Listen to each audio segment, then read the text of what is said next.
What is going on, everyone? Welcome to a brand new movie review. Full disclosure before I get into anything on this video, understand I am actually really sick, but my throat for some reason is actually feeling good this morning, so I was like, I'm gonna try and watch it. You can actually tell my eyes are super red, so I don't want any comments about this. Just wish me to get better soon so I can do more videos in my full capacity. Today is the Oscars, and I've been wanting to actually make a video ranking all 8 Best Picture Oscar nominees this year.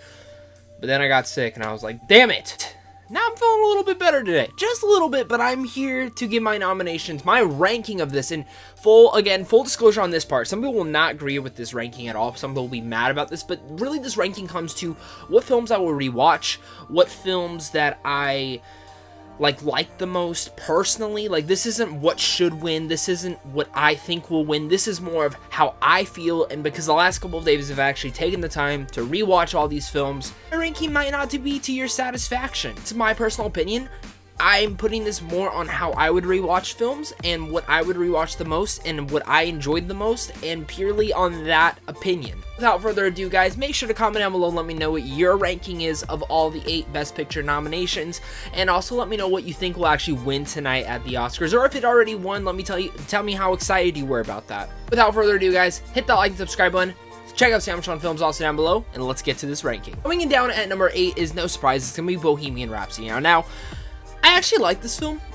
It's a concert film. I like putting it on just to listen to Queen for a little bit. I think Rami Malek gives an excellent performance, and if it wasn't for him, I don't think this film would even be in the contention of any Oscar talk. I really think he's the reason that this film was made to be excellent. Like, he is so good as Freddie Mercury, and I get it, like, some people were like, oh, well, it's just the tooth, or it's just his mannerisms, and it is his mannerisms. I mean, sometimes when you have to take over someone and become their mannerisms, you become them. I think Rami Malek did just that within Bohemian Rhapsody. I think it's entertaining watch. I think there's some good scenes to it, and overall, like, I'm not like the best in love with Bohemian Rhapsody. I think the first time I watched it, I really liked it, and it really was because that performance captured me, and every time that I've rewatched it, it was because of that performance. I really want to just listen to Queen music. I can put on my Spotify and listen to Queen that way. So in reality, like, Bohemian Rhapsody, it's a good film, but it's a better concert film, but I just don't feel like it should be an Oscar film. And as a rewatchability, like, I like it, but again, I can just put on Queen music on Spotify and listen to it. Coming in at number 7, I'm gonna get shit for this one. I already know it. It's Roma. I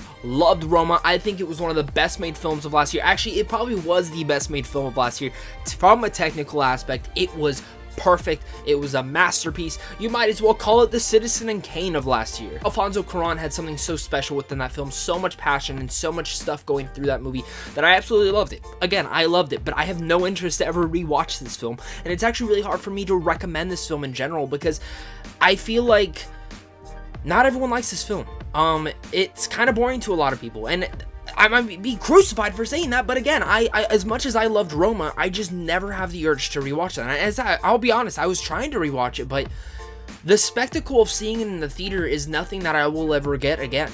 It was one of the most unique theater experiences, and watching it at home, there's no capability to that. And it's not like the most entertaining film. It's not a film to entertain you. It's a film that's supposed to grab you and get you emotional, and it gets me emotional, but it really just, it holds up, but it doesn't. It's hard to explain on this one. It's just, for me as a personal, I just don't ever care to rewatch this film, but it's a film that I definitely will admire and love, and hell, I have a giant art book sent by Netflix for it, so I love looking at that and appreciating all the shots. Let's move on from Roma, and coming in at number 6, that is gonna be Adam McKay's Vice. I flippin' loved Vice. I really like almost every single Best Picture film. I would have switched out a couple, but Vice had some of the best editing of this year, some of the best storytelling overall, and given also one of the best performances of the year was Christian Bale. This guy, I mean, it's really neck and neck between him and Rami Malek of who's going to win the Best Actor award, but he became Dick Cheney.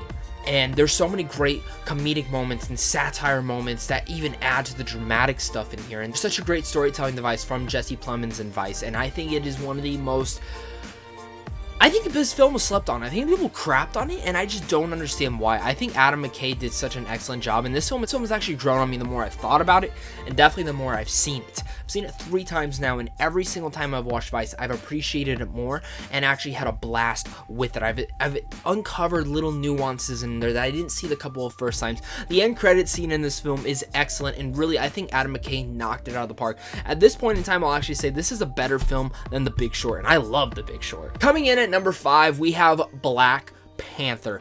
Culturally, it's awesome that this film was nominated, and people say it's overrated. I don't. I loved Black Panther. I get it. People might crap on the CGI towards the end, but my God, I think Ryan Coogler knocked it out of the park with this film with just everything. Like the character moments in here, the story that's being told in here. It might have been told before, but my God. I think when you look at all the performances in here, that's also the most excellent thing about this. The thing is, Black Panther is a film that I've always found myself just finding my way back to rewatching.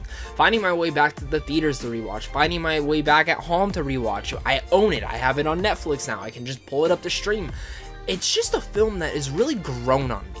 Like, I loved it when I first saw it, and then kind of the hate came in, and I was like, oh, maybe, and then I saw it again, I'm like, no, this film's really well made. It's a really solid film. Now, people might be like, well, that's not the best comic book film of the year. That's your opinion. That is, you know what, I agree with that, but I loved Black Panther. When I'm ranking this list, I would rather rewatch Black Panther, especially for Michael B. Jordan's performance, because my God, he killed his Killmonger. Coming in at number 4 is definitely a film that has grown over me after the last couple of months after first initially seeing it, and that is BLACKKKLANSMAN. I saw this film really, really early, and it didn't sit on me that well. I was not the biggest fan of it. I thought the pacing was kind of a mess. I thought the ending and the beginning were not that strong, but the whole middle of the film was perfect. Then I saw it again, and I was like, what the f*** talking about, Zach? Like, BLACKKKLANSMAN is one of the best films of last year. Spike Lee, he has not made a film this good since, who knows? Because BLACKKKLANSMAN was so special. It had an excellent script. It had excellent performances from everyone. It had something to say. I don't necessarily still agree with the montage sequence towards the end. It kind of takes me out of the film, but I think it had something to say. And this film has a lot to say. And I think Spike Lee gave one of the best directions, best scripts, overall, maybe a little bit too long of a film, but I found my way back to this film multiple times over the last couple months, especially when I'd gotten it sent in 4K and Blu-ray, and I found myself really liking the film way more, to the point where I'm like, I would really be happy if this won Best Picture. Coming in at number 3 is probably going to be a controversial pick for some of you. It's Green Book. I really like Green Book. I think Green Book is good. I really like Green Book. It warmed my heart. It was one of the films that was probably the easiest film to recommend to anyone who's going to the theaters.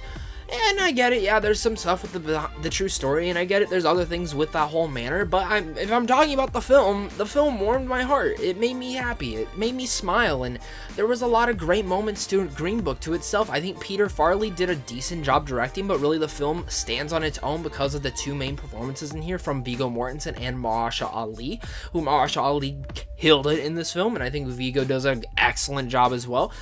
But, like, besides the controversy, I think Green Book's a well-made film, and I think, again, anytime I have recommended this film to someone, they have come back and said, what an awesome movie. And a lot of people have said that. It's not just, like, the old people that I've recommended it to, and it's not just the younger people.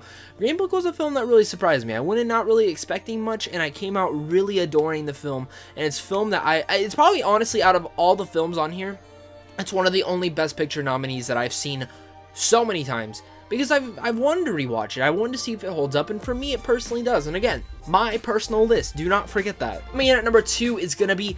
Ooh, I wish this would have been my top 10 list. I should have rewatched it more. It is The Favorite. I love The Favorite so much. I've seen this film 4 times now, and I'm probably going to end up watching it again. I love this film, and I actually think... I still adore The Lobster, but this might be Yorgos' best film. The Favorite is so special. In the dialogue, within the performances, Rachel Weisz is incredible, Emma Stone is incredible, and Olivia Colman, his performances has actually grown on me. Overall, I've thought she was a little bit overrated in the film, but her performance has grown on me the more that I've seen it. The film is just really a parody, a smart parody take on any period piece film, and I love the way that Yorgos shot the film. I love the way that he directed the film. The ending, a little iffy for me, but seriously, it's a film that I laughed my ass off in. I enjoyed immensely, and I just had a great thing. And I think more people should be talking about Nicholas Hoult in this film. He was so damn good in it. We're coming to my number one, which my number one, it's pretty obvious. It's A Star Is Born. It's the film that I actually saw the most on this list. Like, absolutely seen the most, rewatched the most, bought the first day. I had to. I love A Star Is Born. It's a film that I think at times maybe the foreshadowing was a little bit too heavy. But besides that, the direction was so strong. Bradley Cooper did an amazing job in this film. Personally, he would be my pick for Best Actor. I think he gave the best performance to get Best Transformation.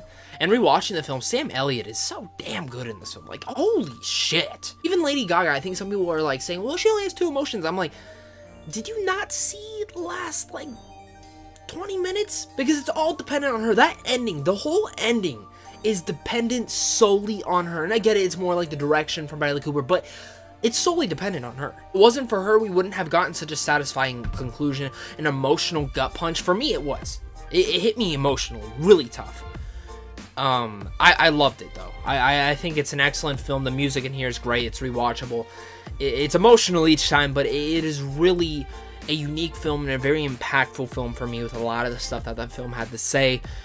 I just wholly love A Star Is Born, and I wish it was getting more love at the Oscars, but maybe I'll get surprised by it tonight. My ranking of all the 8 Best Picture Oscar nominees. Please hear what your guys' list is, so comment down below and tell me what your list is. Let me know who you think is going to win for the Oscars. If the Oscars are already coming up and you already watched that, then let me know what your thoughts are on that. It's gonna be interesting. But thank you guys again so much for watching this. Hit that like and subscribe button. Thanks for dealing with my sickness, and I'll see you guys soon. Stay classy.